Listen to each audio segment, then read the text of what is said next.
Hello everyone, and welcome to my Young and the Restless official 24 channel. I hope everyone is having a wonderful day.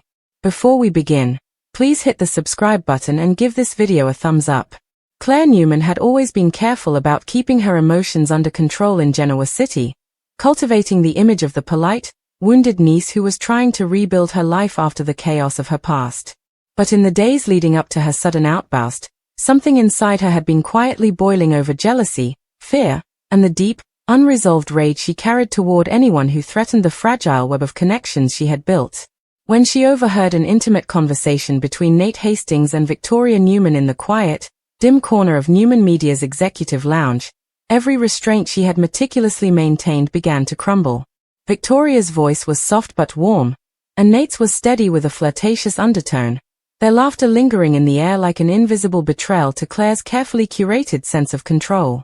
She had convinced herself she was simply protecting family interests, keeping Victoria's focus on the company, not on some romantic distraction, but the truth was darker. She didn't want Nate anywhere near Victoria, for reasons that even she wasn't ready to admit. By the time she stormed into the lounge, her blue eyes were wild, her hands trembling, and her voice sharper than anyone had ever heard it.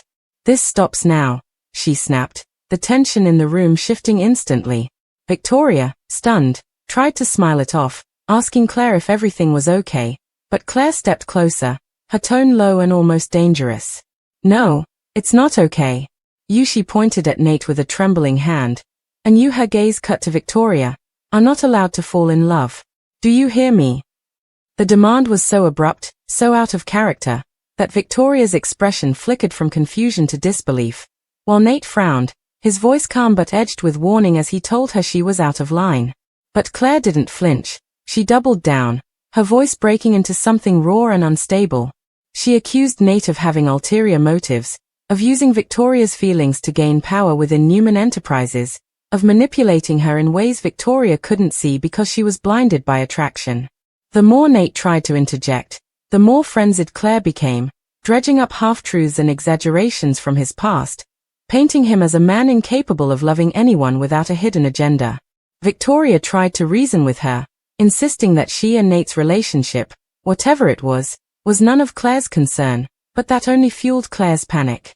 "It is my concern," she shouted, her voice echoing against the walls. "You think this is about romance? It's about survival. He will ruin you, Victoria, just like he's ruined every woman before you." The air grew heavy, and for a moment no one spoke. Then Claire's voice softened, almost pleading now, her desperation bleeding through. She confessed that she had seen too many people in her life get destroyed by trusting the wrong person, and she wouldn't let that happen to Victoria, not while she was around. Nate, frustrated but still composed, told her that whatever issues she had with him needed to be addressed in private, away from Victoria, but Claire refused, declaring that the ultimatum had to be made clear to both of them. If they pursued anything romantic, she would take action. She didn't specify what kind, but the sharp, final edge to her words made it sound like a threat. Victoria's eyes narrowed, finally losing her patience, telling Claire she had no right to dictate her personal life. But Claire simply smiled, a chilling, almost triumphant curve of her lips, before walking out, leaving behind a stunned silence and a suffocating tension. The aftermath of her outburst would ripple through Newman Enterprises and the personal lives of all three of them, as Victoria began questioning whether there was more truth to Claire's warning than she wanted to admit, and Nate, now defensive and suspicious, wondered just how far Claire would go to keep them apart. What none of them realized was that Claire wasn't acting purely out of impulse. This was the opening move in a much larger, calculated game, one that would force everyone in Genoa City to choose sides before the dust settled.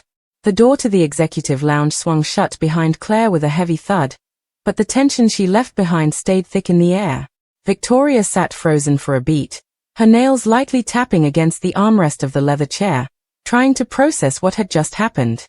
Nate was the first to move, pacing toward the window, his jaw clenched. "That," he said finally, his voice low but vibrating with anger, "was completely unacceptable." His reflection in the glass stared back at him, as if daring him to keep his composure. Victoria took a slow breath and replied, "She's been under a lot of pressure. Victor's expectations, the new projects, adjusting to being back in the family fold. Maybe she just snapped." Nate turned sharply to face her. That wasn't a snap, Victoria. That was a warning. She didn't just tell us to stop, she threatened us. And I'm not about to let someone dictate my life, least of all your niece. Victoria didn't like the way his voice hardened when he said your niece, but she also couldn't deny the truth in his words. Claire had crossed a line. I'll talk to her, Victoria said, standing and smoothing her skirt as if re-establishing her authority could erase the awkwardness. She's been through trauma. That doesn't excuse it, but I need to figure out what's really going on here before we make it worse. But as she spoke, a part of her couldn't help replaying Claire's frantic eyes and the almost desperate conviction in her tone. Claire truly believed Nate was dangerous to her. Why? Claire had never been this protective before, not even when it came to company matters. And while Victoria prided herself on being able to read people, her niece's words lingered like a thorn she couldn't pull out. Meanwhile, Claire didn't go home. Instead, she walked straight to the Newman Media Building's archives room, a place she knew would be deserted this time of day. Pulling out her phone, she scrolled to a hidden folder of voice recordings and text message screenshots. She had been keeping tabs on Nate for weeks, quietly gathering every conversation snippet, every rumor from the hospital days, every whispered doubt from his time working under Devon and Elena's orbit. It wasn't enough to prove malice in a court of law, but in the court of public opinion, and especially Victor Newman's opinion, it would be damning. Her hands trembled as she set her phone down on the desk, forcing herself to breathe. She wasn't just trying to stop a romance. She was stopping a power shift that could undo everything she'd worked to secure within the Newman family. Claire's mind spun back to a conversation she'd overheard between Audra Charles and Nate months ago, something about leverage and positioning within Newman Enterprises. Audra had been sly, as always, dangling information in a way that made it sound harmless but hinted at deeper schemes. Claire had held on to that, unsure whether to use it. Now, it felt like a loaded weapon just waiting for the right trigger. By late afternoon, Victor had caught wind of the confrontation, though not through Victoria or Nate. It was Audra who delivered the news, with just the right amount of feigned concern. Victor, she said, meeting him in his office, I think you should know that Claire just went after Victoria and Nate. In public. Loudly. Her tone was measured, almost sympathetic, but there was a gleam in her eyes Victor didn't miss. He leaned back in his chair, steepling his fingers. Went after them? About what? Audra shrugged. Apparently she told them they're not allowed to be together. Made it sound like a threat. She let the word hang there, heavy and suggestive. Victor's brow furrowed. He had been wary of Nate before, especially after the Chancellor Winters mess, but Claire's interference was unexpected. Where is she now? He asked. Audra smiled faintly. If I had to guess? Plotting her next move. And she wasn't wrong. That evening, Claire showed up at the Newman ranch unannounced, asking to speak to Victor alone. The old man studied her carefully as she walked in, noting the tightness in her shoulders and the flicker of something dangerous in her eyes. This better be important, he said, his tone half warning, half invitation. It is, Claire replied, taking a seat across from him. I need you to stop Nate Hastings from getting anywhere near Victoria personally or professionally. Victor arched an eyebrow. And why would I do that? Because he's not what he seems, Claire said, leaning forward. She laid out her collected evidence, selectively edited conversations, half-true anecdotes, and a narrative that painted Nate as an ambitious opportunist who used romantic relationships to gain influence. She spoke with precision, each point designed to trigger Victor's instinct to protect his family and his company. Victor listened without interrupting, his face unreadable. When she was done, he said simply, "You've been busy." "I'm protecting us," Claire said. "I've seen what happens when people like him get too close. They start making decisions that benefit themselves, not the family. I won't let that happen to Victoria. Not after everything she's survived." Victor didn't respond right away. He simply nodded once and said, "I'll think about it." But as Claire left the ranch, Victor was already weighing the potential fallout. If Nate truly was a threat, eliminating him from both Victoria's personal and business life would be simple enough. The problem was that Victor wasn't convinced yet, and Victor Newman didn't make moves without absolute certainty. That meant he would have to test Nate himself. The next morning, Nate arrived at Newman Enterprises to find Victor waiting for him in his office. The conversation was short and razor-sharp, Victor questioning Nate's motives with the precision of a man who had spent decades unmasking liars. Nate defended himself calmly, but he could feel the weight of suspicion pressing down on him. By the time Victor left, Nate knew Claire had been in his ear. Later, in Victoria's office, Nate shut the door and said bluntly, "We have a problem. Your niece is trying to destroy me." Victoria exhaled, looking weary. "I know. But I also think she believes she's doing the right thing." "She's wrong," Nate said. "And if you don't get her under control, I'm going to have to handle it myself." That last part made Victoria pause. "What does that mean?" "It means," Nate said evenly, "that if she keeps pushing, I'm going to push back and she won't like where it leads." Unbeknownst to both of them, Claire had already escalated. That same afternoon, she met with Audra in a quiet corner of society, presenting her with a proposition. If Audra helped her undermine Nate's credibility, she'd make sure Audra gained influence in Newman media in the process.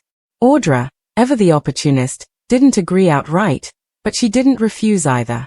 By the week's end, rumors about Nate's loyalty began to circulate.